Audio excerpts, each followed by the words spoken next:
കുംഭമാസത്തിലെ കൃഷ്ണപക്ഷത്തിലെ 13-ാം രാത്രിയും 14-ാം പകലും പാലാഴി കടഞ്ഞപ്പോൾ ലഭിച്ച വിഷം ലോകരക്ഷാർത്ഥം ഭഗവാൻ ശിവൻ കുടിക്കുന്നു. വിഷമേറ്റ് പ്രാണനാഥന് ജീവഹാനി ഉണ്ടാകുമെന്ന് ഭയന്ന് ശ്രീപാർവതീദേവി കണ്ഠത്തിൽ പിടിക്കുന്നു. ഇറക്കിയ വിഷം പുറത്തേക്ക് തുപ്പിക്കളയാതിരിക്കാൻ ഭഗവാൻ വിഷ്ണു വായയും പൊത്തിപ്പിടിക്കുന്നു. ഒരു രാത്രിയും പകലും വിഷം കണ്ഠത്തിലിടുന്ന് നീലിക്കുന്നു.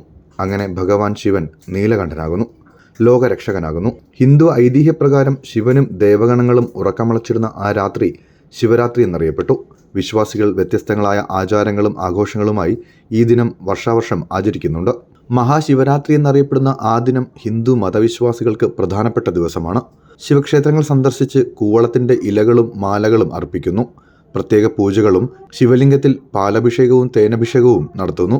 ഉറക്കമിളച്ച് ഭക്തർ പഞ്ചാക്ഷരി മന്ത്രം ജപിച്ച് ക്ഷേത്രങ്ങളിൽ കഴിഞ്ഞുകൂടും. കേരളത്തിലും ഏറെ പ്രാധാന്യത്തോടെ ആചരിക്കുന്ന ശിവരാത്രിക്ക് പേരുകേട്ട ക്ഷേത്രം ആലുവ മഹാദേവ ക്ഷേത്രമാണ്. ആലുവ മണപ്പുറത്തെ ശിവരാത്രി ചരിത്രപ്രസിദ്ധമായ ആഘോഷവും. ഭക്തർ കൂട്ടമായി എത്തി പെരിയാറിന്റെ തീരത്തെ ക്ഷേത്രത്തിൽ ദർശനം നടത്തുകയും പിതൃക്കൾക്ക് ബലിതർപ്പണം നടത്തുകയും ചെയ്യും.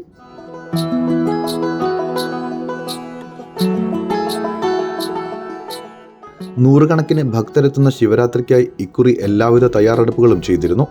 ബലിതർപ്പണവും പുലർച്ചെയുള്ള സ്നാനവുമാണ് പ്രധാനം. ഇക്കുറിയും ഭക്തരെത്തി തർപ്പണം നടത്തി.